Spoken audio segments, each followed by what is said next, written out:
Hey, I'm Alex Ratcliffe from Board Game Co. and today I'm reviewing Paper Dungeons from MeepleBR and Alley Cat Games, and this is a dungeon scrawler game. A dungeon scrawler, not a dungeon crawler, a dungeon scrawler. I will say, this whole genre of taking every single game, making roll and writes out of them, first of all, I'm fine with it because I like roll and writes, and second of all is I do appreciate the frequent amount of puns that show up in game titles. The roll and roar games, a dungeon scrawler, I can't remember the rest of them, but there's dozens of these puns. There's even one called Roll and Write, a game called Roll and Write. That's obscene. In any case, let's get into Paper Dungeons. General high-level overview, the review stuff, all those things, timestamps down below. And Paper Dungeons is a dungeon scrawler game. It's a game where it's mimicking a dungeon crawl, mimicking you as you navigate slowly towards a dungeon to ultimately take down 3 different bosses as you go through it, encountering and dealing with a variety of minions along the way. Like many roll and writes, effectively the goal of the game is to roll your dice. You're going to go ahead and roll your dice every single round, and then you'll select 3 dice from the dice rolled. You'll take any hits from skulls that show up. Those will go against your health. Then from there you'll be doing any number of things, usually a large combination of, well, leveling up your heroes. That's one of the core things you kind of have to do to have any chance of winning in this game. So you can assign your dice to different heroes using different icons to level up your heroes, adding to your health and potentially unlocking abilities, but also making your heroes stronger for when you encounter the various baddies. From there you can use dice to unlock various relics. Those are different pieces of equipment that will help you as you go through the dungeon. Maybe now I can move through walls, I can cross over water, I can immediately kill 2 minions, or maybe I just want points. A variety of different things you can do as you gather relics. Past that, you'll be moving through the dungeon. Any die can be traded in for 2 movement, or if you use the 3 movement die, which is a specific die face, then you can use 3 movement to wander around the dungeon. Which brings us to the core of the game. Everything else you're doing is just in an effort to wander around the dungeon as powerfully as possible. You see, once you start wandering, you'll be wandering through these entrances, and it's worth noting this is not actually set up and drawn on for a full game. Normally you'd start the game by drawing extra walls on this board. So you get a pre-printed layout, but then you're adding extra walls, you're defining where the various bosses are so you can encounter them, and you'll start at the bottom and start moving through the dungeon. Every time you encounter a trap, you take a damage. Every time you encounter an item on its own, you pick it up and cross it off. And then every time you encounter a minion, you fight that minion depending on which of your 4 heroes in your troop are meant for that minion. You'll compare the hero's level against that minion, you'll take damage equal to the difference, and you'll get the item underneath the minion. Wander around the dungeon, repeat as you go for 8 rounds of the game. You'll have 3 rounds before boss 1, 3 rounds before boss 2, 2 rounds before boss 3. When you encounter a boss, you basically count up your minion's strength. You add up whatever minion you are greater at, whichever hero strength. You'll add up the hero that is better suited against that boss. You'll double that strength. You'll add up any modifications and bonuses, and then you'll see what score and what health loss you have against the boss, and perhaps what extra benefit you got for being the best person against the boss. There's also a solo mode, which I have not played for full transparency and all that. And then past that, a few other small things to note. There'll be various missions you can go for. Have the first player with 12 health. Be the first one to defeat 3 different level minions. So a whole bunch of options over here as far as little goals to go for extra points. And then you also start with your own personal goal, which will give you a way to get points, as well as your own personal ability, something that gives you some sort of ability or starting resources or something in the game. And that is basically Paper Dungeons. Roll your dice. Assign 3 dice to a variety of different things, level up, explore the dungeon, engage with all the baddies, both minions as well as bosses, and try to be the player with the most points at the end of it. Now before we dive into the review, my game preferences and biases and all that, and in general, I like roll and writes. Roll and writes is a genre that I touched upon in the beginning. I like the genre of roll and writes. I like the amount of variability they provide to my collection, small, accessible little games that I can pull out one game today, one game tomorrow, and I generally enjoy them. That said, I will say my biggest pinpoint that I usually pick at is the level of decision making and the variability as far as those experiences. And from there, let's go into art and components.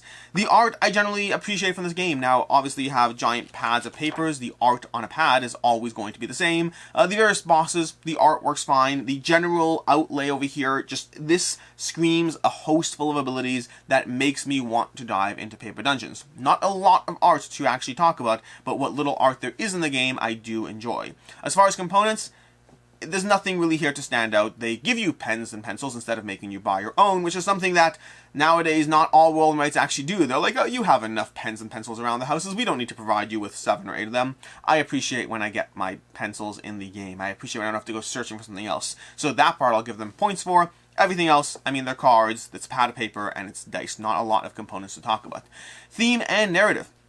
Paper Dungeon, by the very nature of being a dungeon crawling game in a roll and write experience, is one that has more theme than your average roll and write. Not more theme than your average game, but more theme than your average roll and write. There's only so many different ways you can check off numbers in a pattern and be, well, highest to lowest, and if you get this, do this. There's only so many different ways you can have number crunching in board games, in roll and writes, which is why I appreciate when theme is layered onto them, and that's one of the things that drew me, pun not intended, genuinely pun not intended. That's one of the things that drew me to Paper Dungeons.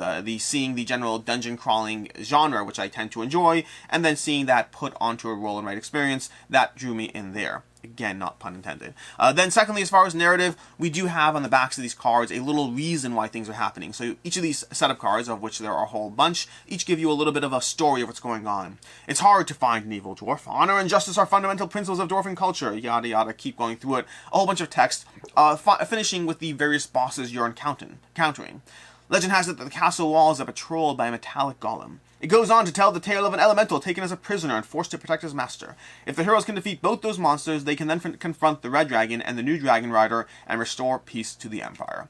Now, full transparency, I've only read this text on the back the first time I played Paper Dungeons, and then again now. I don't particularly need the extra degree of narrative. It's nice for those who want it, but I again, passed that first play, and now I haven't bothered doing it. From there, let's move to ease of play. Ease of play is one of the reasons I like roll and writes as a genre to begin with. This game is incredibly easy to dive into. It is easy to learn. The rulebook is not overly long. It's a few things to get through in terms of the general sequencing and the way all these things interact. To me, longer rulebooks and roll and writes are generally a good thing. Like I said at the beginning, one of the things that turns me away from roll and writes is when I don't feel there's a lot of decision making, and a degree of complexity can add to that. So I would say it's in the middle level as far as roll and writes and the rulebook length or complexity. That said, it's even easier to teach than it is to read the rulebook, which generally is the case. You can show people what to do, you check this off here or there, you do this, you move around the dungeon. Fairly easy to teach the game, especially if you're willing to actually write on a pad as you go through it. The playtime is really accessible, 20 to 30 minutes depending on the player count. Table space really accessible, all good things, which I tend to expect in the roll and writes as a genre. As far as player count, this is a 1 to 8 player game. I have not played this with more than 4 players yet, and I think that even at 4 players was already pushing the degree that I would want the players in the game. You see, like many roll and writes, this is a simultaneous play, which means that extra players don't necessarily add to the game time. Extra players, the extra players, your game time is only as long as the longest player at any given point. So while extra players do add when you have simultaneous play, they tend not to add as much as they do in other games. So it's not the game length that scares me off at 8 players, rather the boss interaction and the gem interaction. You see, there's extra points for defeating the boss, and then the gems, as people acquire those gems, other players scratch them off on the board and cannot get those. That's not true for all rewards, specifically for gems. That's the only real player interaction in the game, and at higher player counts, it means you're just getting those rewards less often. I would say 3 players, maybe 2 players it was the sweet spot for me in this. Like I said, I have not played it at 1 players. I have not played the solo mode, so I can't comment on that. I don't know what they did differently past perhaps just beat your own score. I don't know if they did anything differently there, but I would say 2 to 3 players is probably the sweet spot. 4 I'm totally willing to. 5 and higher, I'd probably start house ruling ways to get extra stuff or goodies out of the system so that I don't feel like those are being taken away from all players. Highlights, nitpicks, and meaningful critiques. The things I like, the things I'm going to complain about, and the things that actually take away from the experience for me. Starting with highlights is leveling up your characters. You basically, and leveling up your runes and the powers and abilities that this game provides. Thematically and mechanically, this gives you that. Getting relics that let you pass through walls is a lot of fun. Getting relics that simply give you points is, well, less fun, but might help you win. Getting relics that leveling up a cleric, leveling up your cleric to level 4 so that they no longer take wounds when you roll the dice. Each character provides a different ability as you level up to level 4, and then just further points and levels as you go on from there. There's a lot of leveling up and a lot of things you can do, and then my favorite part is building off that stuff that you just did and starting the process of wandering through the dungeon. Dealing with the minions, taking wounds, but trying to encounter and engage with as much as possible in the game. The personal and public goals give you something to go for, a little bit of degree of difference is what you go for, what strategy you pursue every single game, and the bosses give you something to power up and level. They all give you these reasons why you're working towards what you're doing, and to a certain extent there's multiple pathways to victory as well. While I do believe that leveling up your heroes is essential and you cannot do this game without that, The other elements of the game, I think there is a large degree of choice as far as which relics you pursue, whether you pursue gems, whether you pursue minions, or whether you try to go for those bosses. They all give you escalating degrees of points that are, well, worth fighting over, like genuinely fighting over in the game. So there are a lot of pathways to victories in Paper Dungeons. It gives you those interweaving elements to the game with a lot of reason to, well, a lot of fun as you do them. As far as nitpicks is going to be twofold, and both dealing with kind of the abstraction of the dungeon crawling mechanic to, well, this game.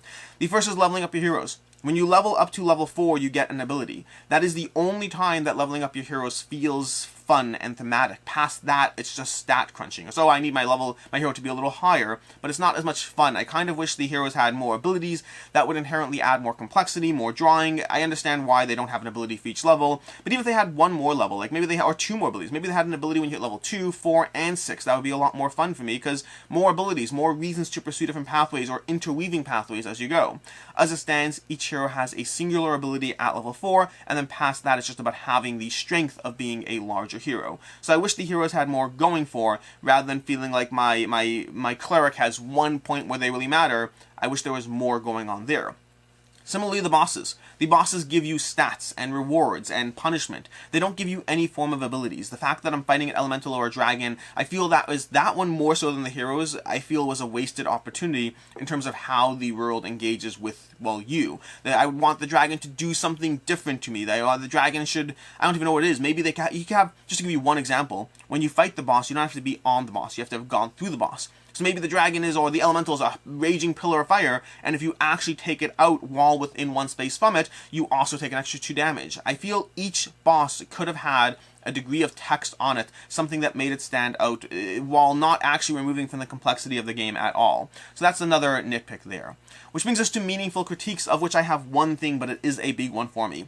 I mentioned at the beginning that roll and writes with variability is my core thing, and I do feel that Paper Dungeons lacks in the feeling of variability. Now, to be clear, there is variability. The monsters I'm not going to call variable. The fact that you fight different monsters, for me, doesn't at all change the feeling of the experience. At all. I'm not giving them any points for the monster variability. Yes, the stats are different, but that doesn't make the game feel different. I will give them points for the starting abilities that you get as a character, as well as the variable goals. That gives you a different thing to dive into every single game, and then combine that with the fact that there are multiple pathways to victory, that does give you a decent amount of variability. Where Paper Dungeons does fail me on the variability check is the fact that these cards, and the way they interweave with the board, it does to a certain extent change the way you're going to want to proceed through the dungeon to a small degree. The problem is you always start at the bottom, and part of that is the nature of power creep. You want your heroes to be leveled up by the time they hit the end. But you always start at the bottom, and the scripted writing of the various things on the board are always the same. And so while I appreciate that these give me a slight change to the board that might slightly change my pathway, once you're 2 or 3 plays in, it doesn't feel like you've seen, it feels like you've seen it all. Especially when you combine that with the fact that there are abilities to walk through walls, to walk through water, and so that even those little amounts can be completely overridden, because if this is defining where the walls are and you get the ability to walk through walls, then that just has no more impact on the game. And the fact that you can walk from side to side basically meant that by the time I was a few plays into Paper Dungeon, I felt that the dungeon progression part of the game no longer felt different. Other things around it did feel different, but to me, the selling point of Paper Dungeons is that dungeon progression system, and so the fact that this single pad gives me a singular experience without a lot of variability, a lot of reasons to dive into it again and again, when half the game is the same repetitive aspect, that is the biggest problem I have with Paper Dungeons. Which brings me to final thoughts.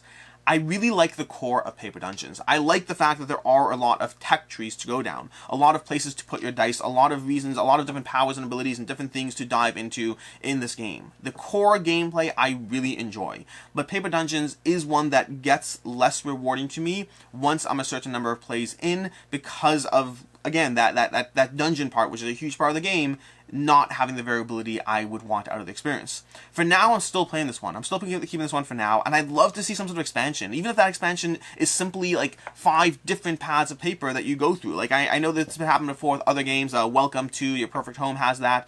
I'd love to see different pads of papers the core experience, and different bosses. I really feel the bosses was a wasted opportunity there. So if you give me just a little bit more as far as reasons to keep this game, reasons to continue diving, the core game is excellent. I really enjoyed my first play. I really enjoyed my second play.